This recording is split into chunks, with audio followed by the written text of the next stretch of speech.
హరే కృష్ణ భక్తులందరికీ స్వాగతం. ఇవాళ భగవద్గీత క్లాస్కి ప్రార్థనతో మొదలు పెడదాము. అందరూ కూడా ప్రార్థించండి నాతో పాటు దయచేసి. ఇంకా వీడియో ఆన్ చేయండి క్లాస్ వినేటప్పుడు. It will be very very beneficial. ఓం నమో భగవతే వాసుదేవాయ. ఓం నమో భగవతే వాసుదేవాయ. ఓం నమో భగవతే వాసుదేవాయ. ఓం అజ్ఞానతిమిరాంధస్య జ్ఞానాంజనశలాకయా చక్షురున్మిలితం యేన తస్మై శ్రీగురవే నమః. నమ ఓం విష్ణుపాదాయ కృష్ణప్రేష్ఠాయ భూతలే శ్రీమతే భక్తివేదాంత స్వామిన్నితి నామినే. నమస్తే సారస్వతే దేవే గౌరవాణి ప్రచారిణే నిర్విశేష శూన్యవాది పాశ్చాత్యదేశతారిణే. జయ శ్రీ కృష్ణ చైతన్య ప్రభు నిత్యానంద శ్రీ అద్వైత గదాధర శ్రీవాసాది గౌరభక్త వృంద. హరే కృష్ణ కృష్ణ కృష్ణ హరే హరే, హరే రామ రామ రామ హరే హరే. హరే కృష్ణ భక్తులందరికీ స్వాగతం ఇవాళ భగవద్గీత క్లాస్కి. అయితే మనం చర్చిస్తున్నది 9వ అధ్యాయము. సో 9వ అధ్యాయంలో మనము 25వ శ్లోకం వరకు చూసాము. లాస్ట్లో యాంతి దేవవ్రతా దేవాన్ పితృన్యాంతి పితృవ్రతాహ, ఆ శ్లోకంలో కృష్ణుడు చెప్పారు, అందరి గమ్యం ఒక తీరుగానే ఉండదు. ఎవరినైతే మనం ఆరాధిస్తున్నామో అటువంటి గమ్యము దక్కుతుందన్నమాట. ఇంకా లాస్ట్లో ఆ శ్లోకంలో ఏం చెప్పారు? ఎవరైతే నన్ను ఆరాధిస్తున్నారో అటువంటి వాళ్ళు నా దగ్గరికి చేరుతారు. రైట్. సో నన్ను ఆరాధిస్తున్నారు అని అన్నప్పుడు పెద్ద ప్రశ్న, ఎందుకంటే గ్రహోపాసకులు, విశ్వరూప ఉపాసకులు, ఇంకా ప్రతీక ఉపాసకులు గురించి మాట్లాడారు. మరి కృష్ణ మీ ఉపాసకులు అని అంటే ఏం చేయాల్సి వస్తుంది? నన్ను ఆరాధించడం అంటే ఎలా ఆరాధించాలి మిమ్మల్ని? అది కూడా ఏదైనా పెద్ద దాని రూల్స్ రెగ్యులేషన్స్ లిస్ట్ ఏమైనా ఉందా? మేము సాధారణమైన వ్యక్తులము, ఏ విధంగా ఆరాధించవచ్చు? రైట్. సో ఆ విధంగా భగవంతుడు 26వ శ్లోకంలో మనం కృష్ణుణ్ణి చాలా చాలా ఈజీగా ఏ విధంగా ఆరాధించవచ్చు అనేది చెప్పబోతున్నారు అనమాట. ఓకే. సో చదవాలనుకునే వాళ్ళు దయచేసి హ్యాండ్ రైజ్ చేయండి. 26వ శ్లోకం చాలా ఫేమస్ శ్లోకం, అందరికీ తెలిసింది. సో ఎవరైనా చదువుతారా? కొత్త వాళ్ళు ఏమైనా ట్రై చేస్తారా? పరమేశ్వరి మాతాజీ ట్రై చేస్తారా? ఎస్ గురూజీ. చేయండి. హరే కృష్ణ. హరే కృష్ణ. పత్రం పుష్పం ఫలం తోయం యో ఏ భక్త ప్రయచ్చతి తదాహం భక్తు ప్రవృత్యాస్యామి ప్రయత్నాత్మతః. భావం: ప్రేమతో భక్తితో ఎవడేని నాకు పత్రమును, పుష్పమును, ఫలమును లేదా జలమును సమర్పిస్తే దానిని నేను స్వీకరిస్తాను. హరే కృష్ణ గురూజీ. హరే కృష్ణ. ధన్యవాదాలు.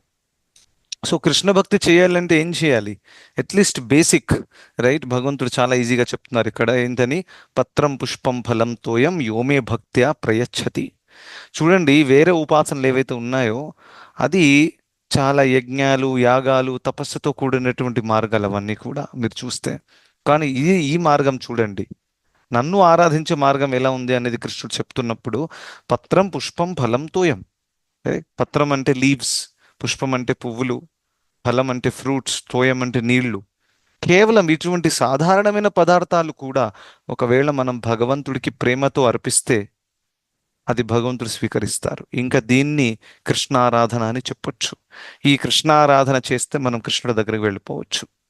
ఇంత సింపుల్ ప్రాసెస్ చూడండి. సో ఆ విధంగా భక్తి మార్గం అనేది అందరినీ కూడా కలిసి తీసుకెళ్తుంది ముందు. ఇందులో ఎటువంటి భేదభావాలు కానివ్వండి, లేకపోతే మనకు ఒక చాలా పెద్ద అర్హత కావాలి, బ్రాహ్మణ కులంలో పుట్టే ఉండాలి, లేకపోతే చాలా డబ్బులు అయి ఉండాలి, చాలా జ్ఞానం అయి ఉండాలి, అటువంటిది ఎటువంటి అర్హత లేదు. ఒక్కసారి ఆలోచించండి, పత్రం పుష్పం ఫలంతో ఏమి ఇవ్వడానికి ఎవరికైనా ప్రాబ్లం అవుతుందా ఈ లోకంలో? ఎంత ఎంత పేదవాడైనా కానీ, ఒకసారి ఒక పేదవాడండి ఆ ఫలం పెట్టండి అని అంటే, సార్ ప్రభుజీ యాపిల్ కాస్ట్ చాలా పెరిగిపోయింది, ఒక్క యాపిల్ 60 రూపీస్, ఎలా పెట్టండి కృష్ణుడికి? రైట్. సో అలాంటి ప్రశ్న కూడా రావచ్చు. సరే, కృష్ణుడు ఏమన్నారు? తోయం అని చెప్పారు. నీళ్ళు అయితే పెట్టొచ్చు కదా. ఎంత పేదవాడైనా తాగే నీళ్ళైతే ఉంటాయి కదా. చూడండి, ఆ విధంగా భగవంతుడు భౌతికంగా, యాక్చువల్లీ ఇక్కడ పాయింట్ ఏంటంటే భౌతికమైనది ఏది కూడా మన భక్తిలో అడ్డంకులు తీసుకురారాదు. రైట్. ఇది వాస్తవం అన్నమాట. ఎందుకంటే అందరి భౌతిక పరిస్థితులు వేరువేరుగా ఉంటాయి. అందరి ఆర్థిక సామర్థ్యం వేరువేరుగా ఉంటుంది. అయినా కానీ భక్తి అనేది అందరూ చేయగలుగుతారు. రైట్. సో అందుకనే ఇందులో మీరు చూస్తే భగవంతుడికి సంతృప్తి కలిగేది చాలా చాలా సింపుల్ పనులు చేసి కూడా మనం భగవంతుడికి సంతృప్తి కలిగించవచ్చు, ఒకవేళ భావము శుద్ధమైనదైతే. కానీ మనం పెద్ద పెద్ద పనులు చేసి కూడా ఒకవేళ భావం శుద్ధంగా లేకపోతే దానికి అంత ఫలితము రాదు. రైట్. సుశీల ప్రభుపాదుల వారు రాధా దామోదర టెంపుల్ బృందావనంలో ఉంటున్నప్పుడు అక్కడ ఒక ముసలావిడ ఆ మందిరంలో రోజు పొద్దున, బృందావనంలో చలికాలం ఎంత చలి ఉంటుందంటే వణికిపోతాం మనం. ఆ చలికాలంలో కూడా పొద్దున లేచి యమునా నది దగ్గరికి వెళ్ళి అక్కడ ఒక చిన్న కుండలో యమునా నీళ్లు తీసుకొచ్చి రాధా దామోదర్కి అర్పించడానికి తీసుకొచ్చేది. సో ఈ సేవ ఆమె ప్రతిరోజు ఎన్నో సంవత్సరాల నుంచి చేస్తుందన్నమాట. సో ఎంత చలి అయినప్పటికీ తను తపస్సు చేసి వణుకుతూ ఉన్నప్పటికీ వెళ్ళి తీసుకొచ్చి రాధా దామోదర్ కోసం తీసుకొచ్చేదన్నమాట. సో ఇది ప్రభుపాదుల వారు రోజు గమనించారు. గమనించి ప్రభుపాదుల వారు వారి శిష్యులకు ఏం చెప్పారంటే, ఈ ముసలావిడ ఖచ్చితంగా భగవద్ధామానికి వెళ్ళిపోతుంది. అంటే ఆమె 16 మాలలు చేస్తుందా, 4 నియమాలు పాటిస్తుందా, ఆమె భగవద్గీత చదివిందా అని అడగలేదు ఎక్కడ కూడా ప్రభుపాదుల వారు. ఒకసారి ఆలోచించండి. కేవలం ఆ ఆతృత ఏదైతే ఉందో, నా కృష్ణుడి కోసం నేను చేస్తాను, ఎంత సాక్రిఫైస్ అయినా కానివ్వండి, నేను చేయడానికి రెడీగా ఉంటాను, ఆ భావం ఆమెలో ఉంది కాబట్టి. మరియు సెకండ్ ఏంటంటే కన్సిస్టెంట్గా చేస్తుంది. కన్సిస్టెంట్గా అంటే క్రమము తప్పకుండా. రోజు కూడా ఎప్పుడు మూడు బాగుంది, లేకపోతే సంవత్సరానికి కోసం వచ్చాము, వారానికి కోసం కృష్ణుడి దగ్గరికి వెళ్దాము, అటువంటిది కాదు. రోజు కూడా కృష్ణుడు తన జీవితంలో ఒక ముఖ్యమైనటువంటి భాగం అయ్యాడనమాట. సో అందుకనే అది అర్హత. రైట్. సో భక్తి అనేది చైతన్యముతో కూడినది, మనం బాహ్యంగా ఏం చేస్తున్నాం అనేది కాదు. ఎవరైనా అనొచ్చు, ప్రభుజీ ఇదేంటి, ఒక నది నుంచి ఒక కుండలో నీళ్లు తీసుకురావడం అనేది చాలా సింపుల్ పని. రైట్. అది ఎవరైనా చేయొచ్చు. రైట్. ఎవరైనా చేయొచ్చు, కానీ ఎంత శుద్ధమైన భావంతో ఆమె చేసింది, అది ఇంపార్టెంట్ అన్నమాట. సో అదేవిధంగా మనం ఏం అర్పిస్తాం చెప్పండి భగవంతుడికి? అంతా వచ్చింది ఆయన నుండే, కరెక్టా? మనం ఎంత పెద్దది అర్పించినా కానీ దానికి స్రోతం ఎవరు? కృష్ణుడే. అహం సర్వస్య ప్రభవో మత్తః సర్వం ప్రవర్తతే ఇది మత్వా భజంతే మాం బుధా భావ సమన్విత. అహం సర్వస్య ప్రభవో, నా నుండే అంతా ఉద్భవించింది. ఈ భౌతిక జగత్తులో మనం చూస్తున్నదంతా కూడా ఆయన నుండే ఉద్భవించింది. మనం ఎంత ఆ, ఏది ఉన్నతమైనది పెట్టినా కానీ ఆఖరికి అది వచ్చింది ఆయన నుండే, కరెక్టా? సో ఏం పెడతాం ఆయనకి? ఇంకా ఆయన కృష్ణుడు, ఆయన మనం ఏదో పెడితేనే ఆయన బ్రతుకుతాడని కూడా కాదు, కరెక్టా? చార్థేషు అభిజ్ఞ స్వరాట్ అని చెప్పారు. స్వరాట్ అంటే తను పూర్తిగా స్వతంత్రుడు, తను ఎవరి మీద ఆధారపడి లేడు. మనం అందరం ఎలాంటి వాళ్ళం? మనం స్వరాట్ కాదు, కరెక్టా? మనం పూర్తిగా భగవంతుడి మీద ఆధారపడి ఉన్నామా లేదా? అకస్మాత్తుగా భగవంతుడు ఆక్సిజన్ సప్లై బంద్ చేసేసారనుకోండి, అయిపోయినట్టే. ఒక్క నిమిషంలో అందరు చచ్చిపోతారు, ఎక్కువ సమయం పట్టదు. ఒక 10 సంవత్సరాల పాటు వర్షాలు రాలేదనుకోండి, మొత్తం మానవ సమాజమే నాశనం అయిపోతుంది. సో ఆ విధంగా మనం అందరం కూడా భగవంతుడి మీద ఆధారపడి ఉన్నాము, కానీ భగవంతుడు ఎవరి మీద ఆధారపడి లేరు. మనం ఏదో భోగం అర్పించకపోతే భగవంతుడు ఆకలితో చచ్చిపోరు, కరెక్ట్? సో ఆ విధంగా భగవంతుడికి ఎటువంటి అవసరం లేదు. అవసరం ఎవరికి ఉంది? మనకుంది. మన శుద్ధీకరణ కోసం, రైట్, మన ఉద్ధరణ కోసం మనం భగవంతుడిని ఆరాధించాలి. సో ఆ విధంగా పత్రం పుష్పం ఫలం తోయం యోమే భక్త్యా ప్రయచ్చతి తదహం భక్తి ఉపహృతం. అందులో ఉన్నటువంటి భక్తిని నేను స్వీకరిస్తాను. చాలా ఇంపార్టెంట్ పాయింట్. ఫర్ ఎగ్జాంపుల్, మనం ఒక చప్పన్ భోగా చేసామనుకోండి. సో 56 ఐటమ్స్ చేశారు, వావ్. కానీ ఎంత భక్తి భావంతో మనం చేస్తున్నాము అనేది కృష్ణుడు స్వీకరిస్తారు. ఒకవేళ నేను అందరికి ఏదో రుజువు చేయడానికి, అందరు నా నా గొప్పతనాన్ని మెచ్చుకోవాలి, 10 మంది చూస్తారు, వావ్, ఈ మాతాజీ చూడండి 56 ఐటమ్స్ చేసింది. ఇంకా నేను కూడా అనుకుంటున్నాను అనుకోండి, ఫర్ ఎగ్జాంపుల్, నేను అందరికి చూపిస్తాను ఏ విధంగా నేను చేశాను, అందరికి తెలియాలి. ఆ భావంతో 56 ఐటమ్స్ చేసినా కానీ దాంట్లో ఎటువంటి లాభం నాకు రాదు. ఎందుకంటే నేను నిస్వార్థముగా ప్రేమతో చేయలేదు కాబట్టి. ఇది చేసి నా పేరు ఫేమస్ అవ్వాలి, అందరు నాకు చప్పట్లు కొట్టాలి, ఆ భావంతో చేశాను కాబట్టి. కానీ అదే ఒక మూలన ఒక ముసలావిడ పాపం ఒకే ఐటెం చేసుకొచ్చింది, కానీ ప్రేమతో చేసింది, కృష్ణుడు దాన్ని స్వీకరిస్తారు. సో అందుకనే భక్తి అనేది భావముతో కూడినది. బాహ్యంగా మనం ఏది చేసినా చేయకపోయినా అది అంత ఇంపార్టెంట్ కాదు. రైట్. సో అందుకనే భావగ్రహి జనార్దన అని చెప్పారు. ఈ జనార్దనుడు భావాన్ని గ్రహించేవాడు అనమాట. రైట్. సో ఫర్ ఎగ్జాంపుల్ మీకు అందరికి తెలుసు, హస్తినాపురంలో కృష్ణుడు వచ్చినప్పుడు దుర్యోధనుడు కృష్ణుడిని వారింటికి ఆహ్వానించారనమాట. కృష్ణ రండి, నేను మంచి పెద్ద లంచ్ అరేంజ్ చేశాను, ఇన్ని ఐటమ్లు ఉన్నాయి, లెక్క పెట్టనన్ని ఐటమ్లు ఉన్నాయి అక్కడ, దయచేసి మీరు రండి, మీకు మేము సర్వ్ చేస్తామని చెప్తే కృష్ణుడు వెళ్ళలేదు అక్కడికి. అదే విదురుడి ఇంటికి వెళ్ళారు. అదేదో పెద్ద రాజభవనం కూడా కాదు, చిన్న ఇల్లు.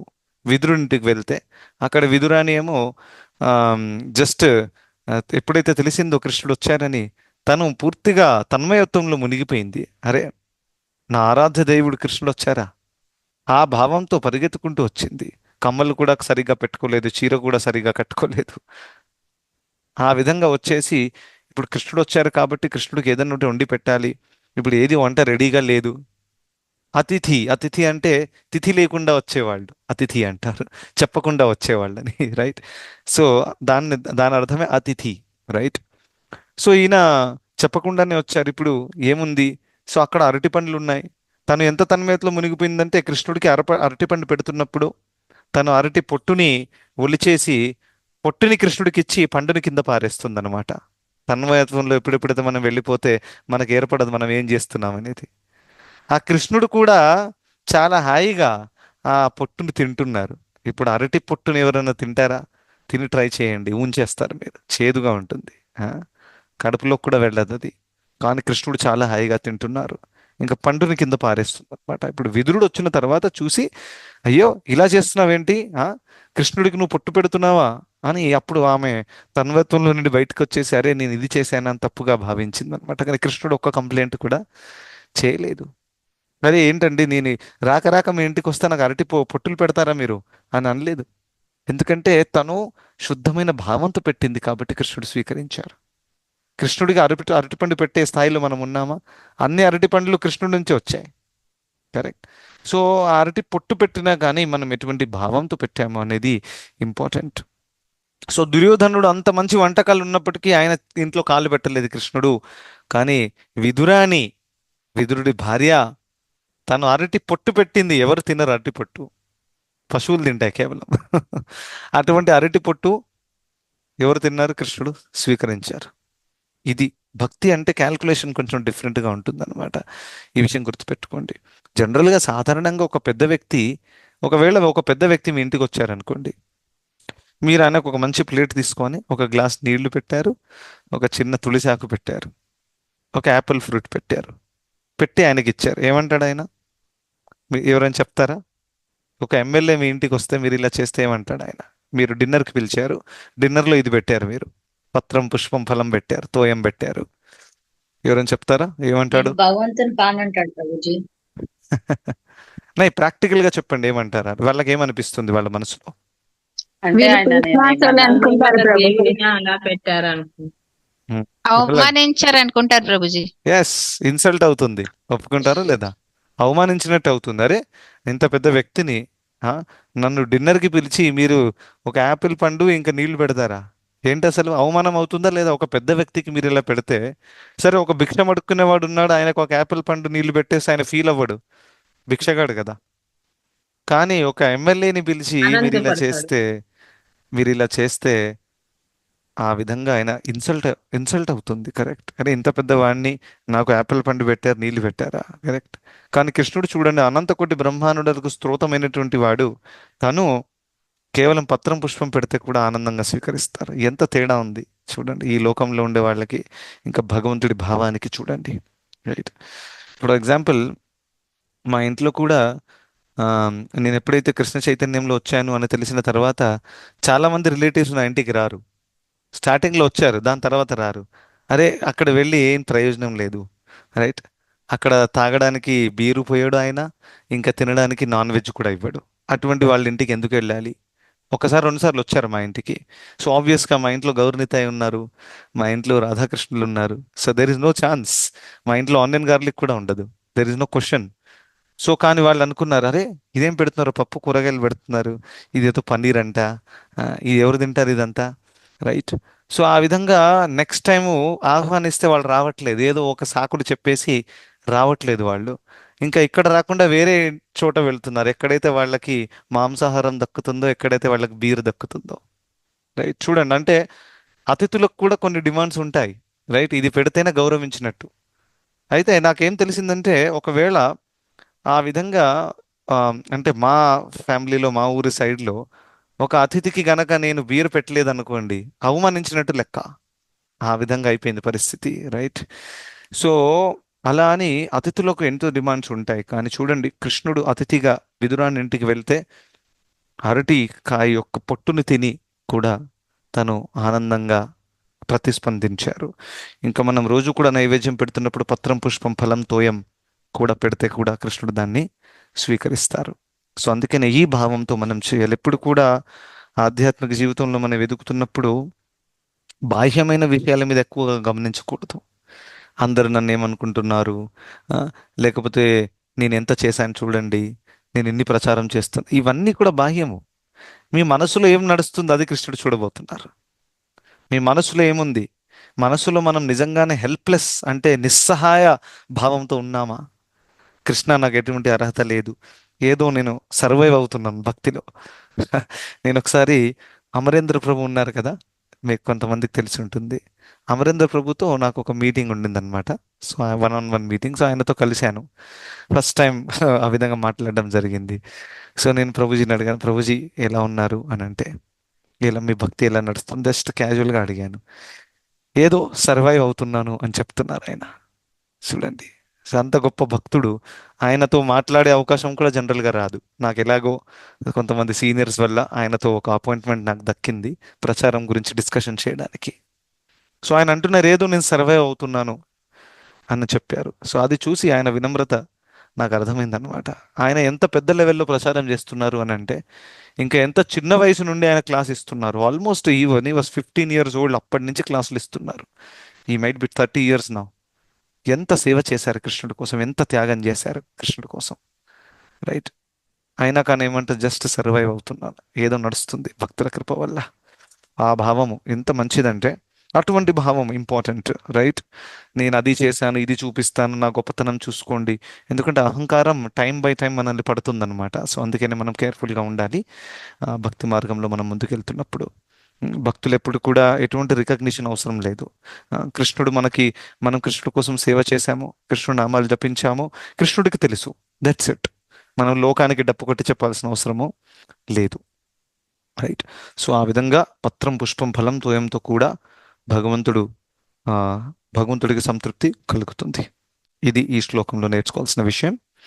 ఇప్పుడు ఇంకా ఈ శ్లోకం గురించి మనం చర్చించొచ్చు. It's a very nice verse. ప్రభుపాదుల వారు కూడా చాలా పెద్ద తాత్పర్యం రాశారు, రైట్? ఇది చాలా ఇంపార్టెంట్ భక్తుల కోసం. సో మనం పై వచ్చే క్లాస్లో దీని గురించి కుదిరితే చర్చిద్దాం. Thank you so much. Hare Krishna.